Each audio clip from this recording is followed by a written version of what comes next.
મહીસાગરના બાલાસિનોરમાં મંદિરમાં ચોરી થઈ ગઈ। અહીંયા સતકેવલ મંદિરમાં મધરાત્રે તસ્કરો ત્રાટક્યા। અંદાજિત 1 લાખના આભૂષણોની ચોરી કરવામાં આવી। ચોરીની આખી ઘટના સીસીટીવીમાં કેદ થઈ છે। પોલીસે સીસીટીવીના આધારે શરૂઆત કરી છે આરોપીઓની શોધવાની। મહીસાગરના બાલાસિનોરનો આ બનાવ છે, જ્યાં સતકેવલ મંદિરમાં મધરાત્રે તસ્કરો ત્રાટક્યા અને અંદાજે 1 લાખના આભૂષણોની ચોરી કરી ગયા। તસ્કરોએ મંદિરને ટાર્ગેટ કર્યું અને ભગવાનને પણ ન છોડ્યા। સીસીટીવીમાં કેદ થઈ છે આ તસ્કરોની હરકત અને પોલીસે હવે આ સીસીટીવી ફૂટેજના આધારે આ તસ્કરોને શોધી કાઢવા માટે તજવીજ હાથ ધરી છે। વધુ માહિતી મેળવીએ મહીસાગરથી સંવાદદાતા મિતેશ ભાટિયા જોડાયા છે। મિતેશ, આ તસ્કરો કોણ હોઈ શકે છે? કારણ કે જે રીતે મંદિરને ટાર્ગેટ બનાવ્યું છે, કોઈ જાણભેદુ પણ હોઈ શકે છે। પંકજ, બિલકુલથી જો વાત કરવામાં આવે તો મહીસાગર જિલ્લાના બાલાસિનોર તાલુકાના જેઠોલી ગામે જે સતકેવલ મંદિર આવેલું છે, તેમાં મધ્યરાત્રિના રોજ 3 તસ્કરો દ્વારા મોઢા પર માસ્ક બાંધીને તેની ઓળખ ના થઈ શકે તે ઈરાદે મંદિરમાં ઘૂસ્યા હતા અને મંદિરમાં ભગવાનના જે આભૂષણો છે તેની ચોરી કરી અને ફરાર થયા હતા। જો કે સમગ્ર મામલો છે તસ્કરીનો તે સીસીટીવીમાં કેદ થયો હતો। જો કે સમગ્ર મામલે વહેલી સવારે જે ગામ લોકોને ખબર પડી હતી અને પોલીસને જાણ કરતા પોલીસ પણ ઘટના સ્થળે પહોંચી હતી। હાલ તો સીસીટીવીના આધારે પોલીસે તપાસ હાથ ધરી છે, પરંતુ ક્યાંક ને ક્યાંક તસ્કરોએ જે હાથફેરો કરવા આવ્યા હતા તેમાં પોતાની ઓળખ છુપાવવા, પોતાનું મોઢું છુપાવવા માટે મોઢા પર માસ્ક પહેરી અને જે આભૂષણોની ભગવાનના આભૂષણોની ચોરી છે તે કરી અને ફરાર થઈ ચૂક્યા છે। જી મિતેશ, આભાર માહિતી આપવા માટે।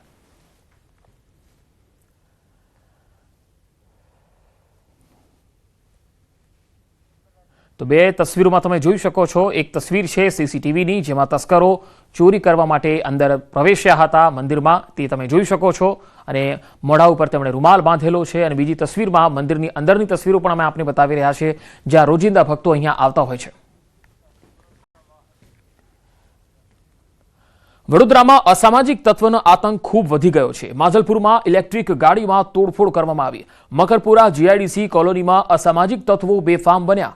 વહેલી સવારે પાર્ક કરેલી ઇલેક્ટ્રિક ગાડીમાં તોડફોડ કરી અને આ તોડફોડ બાદ કોલોનીના રહેવાસીઓમાં ભયનો માહોલ જોવા મળ્યો। સમગ્ર ઘટના સીસીટીવી કેમેરામાં કેદ થઈ છે। પોલીસે તપાસ હાથ ધરી અને અસામાજિક તત્વોની શોધખોળ હાથ ધરી છે। તસવીરોમાં તમે જોઈ શકો છો કે વડોદરામાં ક્રાઇમ રેટ કેટલી હદે વધી રહ્યો છે। અસામાજિક તત્વો તો એટલા બેફામ બની ગયા છે કે ના પોલીસનો ડર છે, ના કાયદાનો ડર છે। વડોદરા જેવા સંસ્કારી નગરની અંદર આવા બનાવો બનવા એ ખરેખર ચિંતાજનક છે। અસામાજિક તત્વો ખુલ્લેઆમ આવે છે, મારામારી કરી જાય છે, લૂંટ પણ કરી જાય છે। વધુ માહિતી મેળવીએ। હાર્દિક મારી સાથે વડોદરાથી જોડાયા છે। હાર્દિક, ક્રાઇમ રેટ તો વધી રહ્યો છે, એક તરફ હત્યાના બનાવો, લૂંટના બનાવો વધી રહ્યા છે, તો બીજી તરફ અસામાજિક તત્વો પણ ખુલ્લેઆમ અને બેફામ થઈ ગયા છે। બિલકુલથી પંકજ, જો આપણે બહુ વધારે દૂર જવાની પણ જરૂર નથી। આપણે છેલ્લા 1 અઠવાડિયાની જો વડોદરા શહેરની વાત કરીએ તો આ 1 અઠવાડિયા દરમિયાન હેઠણ દંડની ઘટના બની ગઈ, ચોરીની ઘટના બની ગઈ, લૂંટની ઘટના બની ગઈ, મારામારીની ઘટના પણ બની ગઈ અને હત્યાનો બનાવ જે છે તે પણ બની ચૂક્યો છે। ત્યારે આ બીજી એક મહત્વપૂર્ણ વાત છે કે માજલપુર વિસ્તાર મકરપુરા જીઆઈડીસી કોલોની પાસે અસામાજિક તત્વો છે તેઓ બેફામ બન્યા હતા। વહેલી સવારે પાર્ક કરેલી ઇલેક્ટ્રિક ગાડીમાં તોડફોડ કરી હતી અને અગાઉ આપણે વાત થઈ પ્રમાણે કે આ તોફાની તત્વો એ હદે બેફામ બન્યા છે કે રહેણાંક વિસ્તાર હોય, લોકોની અવરજવર હોય, તેમ છતાં તેમને કોઈ પણ જાતનો કાયદો વ્યવસ્થા પછી લોકોના મારનો ડર નથી લાગતો। એ હદે બેફામ જે છે કે અસામાજિક તત્વો બની ગયા છે અને આજે તોડફોડની ઘટના જે છે તે સીસીટીવી કેમેરામાં કેદ થઈ છે અને આ જે તોફાનીઓ છે, લૂંટારુઓ છે, હત્યારાઓ છે, આ તમામ લોકો સામે એટલે કે અસામાજિક તત્વો સામે વડોદરા શહેર પોલીસ લાચાર બની હોય ત્યાં પ્રકારની સ્થિતિ જે છે તે વડોદરા શહેરમાં અત્યારે વર્તાઈ રહી છે। એટલે વડોદરા શહેરના નાગરિકો સુરક્ષિત છે કે કેમ તે સૌથી મોટો સવાલ જે છે તે અહીંયા ઉઠવા પામી રહ્યો છે। પંકજ જી હાર્દિક, આભાર માહિતી આપવા માટે। હવે વડોદરાની જ વધુ એક ઘટના આપને બતાવી, જે મકરપુરામાં હત્યાનો જે મામલો હતો। આ મામલામાં આરોપીઓને સાથે રાખીને પોલીસે ઘટનાનું રિકન્સ્ટ્રક્શન કર્યું છે।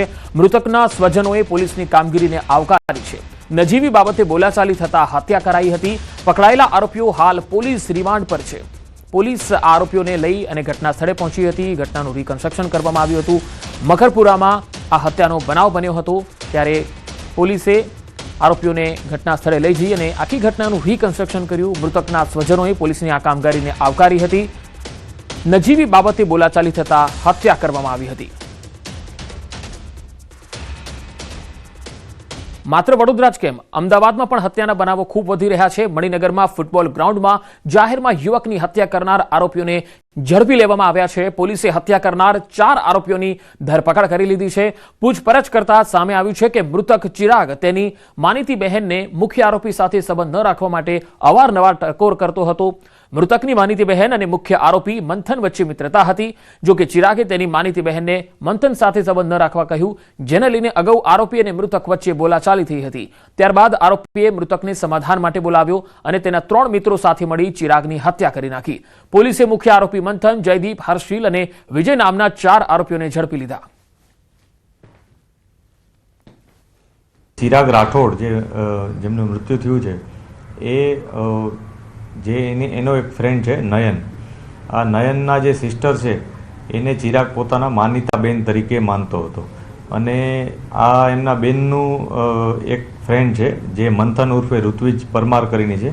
એ એનો ફ્રેન્ડ છે અને એની સાથે ત્યાં ઓફિસમાં સાથે કામ પણ કરે છે. એટલે આ લોકોની વચ્ચે જે ફ્રેન્ડશિપ હતી એ બાબતને લઈ અને ચિરાગ થોડોક નારાજ હતો અને એણે વારંવાર આ બાબતે બંનેને જાણ કરી હતી. અને જ્યારે આ ઘટના બની ત્યારે પણ મંથન અહીંયા એમને સમાધાન કરવાના બહાને ચિરાગને બોલાવ્યો હતો. અમદાવાદમાં બીઆરટીએસ કોરિડોરમાં અકસ્માત થયો. આસ્ટોડિયા બીઆરટીએસ કોરિડોરમાં અકસ્માત થયો, જેમાં રેલિંગ સાથે એક્ટિવા અથડાતા યુવકનું મૃત્યુ થઈ ગયું. અકસ્માતમાં એક બાળકીને ઈજા પહોંચી છે. ટ્રાફિક પોલીસે સમગ્ર મામલે વધુ તપાસ હાથ ધરી છે.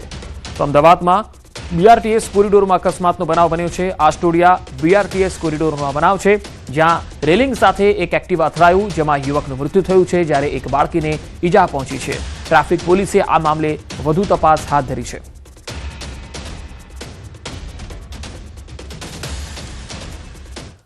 વાવથરાદમાં લુદરા ગામ પાસે અકસ્માત થયો છે. ટ્રક અને દૂધ ટેન્કર વચ્ચે અકસ્માત બન્યો. અકસ્માતમાં એકનું મૃત્યુ થઈ ગયું છે. વહેલી સવારે થયેલા આ અકસ્માતમાં ટેન્કર ચાલકનું મૃત્યુ થઈ ગયું. મૃતકની લાશ પીએમ અર્થે દિયોદર સરકારી હોસ્પિટલમાં લાવવામાં આવી છે. સમગ્ર અકસ્માતની જાણ થતાં જ દિયોદર પોલીસ પણ ઘટના સ્થળે પહોંચી ગઈ હતી. હાલ આગળની કાર્યવાહી ચાલી રહી છે.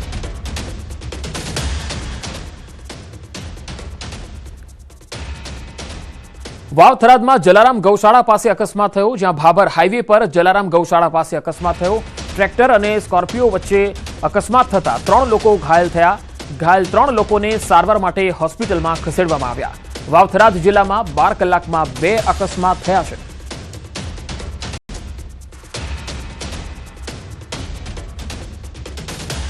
આ તરફ રાજકોટના ધોરાજીના ભાદર પુલ પર અકસ્માતનો બનાવ બન્યો, જ્યાં રિક્ષા પલટી જતા અકસ્માત સર્જાયો. જામકંડોરણાના ખજુરડા ગામના રિક્ષા ચાલકને અકસ્માત નડ્યો. ધોરાજી ભાદર પુલ પર છકડો રિક્ષા પલટી મારી જતા ચાલક ઈજાગ્રસ્ત થયો. રિક્ષા ચાલક વિશાલભાઈ પરમારને ઈજાગ્રસ્ત હાલતમાં સારવાર માટે ખસેડાયા. માથાના ભાગે ગંભીર ઈજાઓ પહોંચતા વધુ સારવાર માટે જૂનાગઢ ખસેડવામાં આવ્યા હતા.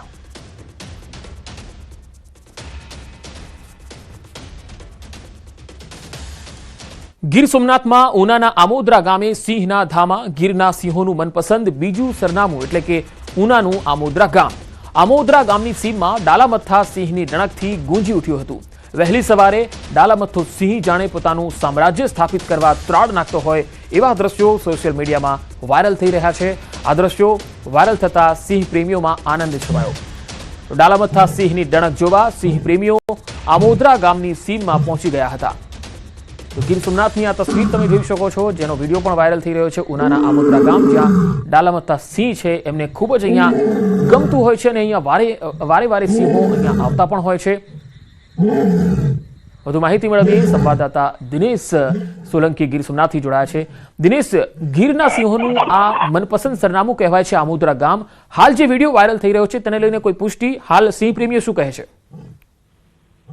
જી બિલકુલ પંકજ, ખાસ કરીને ગીરના સિંહો કે જે આમ તો ગીર જંગલની અંદર વસવાટ કરતા હોય છે, પરંતુ આ ઉના તાલુકાનું આમોદરા ગામ છે કે ત્યાં આગળ અવારનવાર સિંહોના તામા રહેતા હોય છે. જોકે કહી શકાય કે કોઈ દિવસ એવો ખાલી નહીં જતો હોય કે આ ગામની અંદર સિંહોના આટાફેરા ન રહેતા હોય. તે જ પ્રમાણે આ જે વધુ એક વિડીયો છે તે વાયરલ થયો છે અને આ વિડીયોની અંદર સિંહ છે પોતાનું આધિપત્ય એટલે કે પોતાનું સામ્રાજ્ય સ્થાપિત કરતો હોય તે પ્રકારની ડણક છે તે જોવા મળી રહી છે અને તેમને લઈને સિંહ પ્રેમીઓ છે તેમાં ખુશીનો માહોલ જોવા મળી રહ્યો છે. ખાસ કરીને જ્યારે સિંહોની ડણક થતી હોય છે ત્યારે અંદાજિત 3 થી 4 કિલોમીટર સુધી આ ડણક છે તે સંભળાતી હોય છે અને તે સંભળાવાને કારણે સિંહ પ્રેમીઓ છે તેઓ ત્યાં સિંહ જોવા માટે એકત્રિત થયા હતા અને સિંહ પ્રેમીઓ છે તે આ ડણક જોઈ અને ખુશખુશાલ જોવા મળી રહ્યા છે. જી પંકજ. જી દિનેશ, આભાર માહિતી આપવા માટે.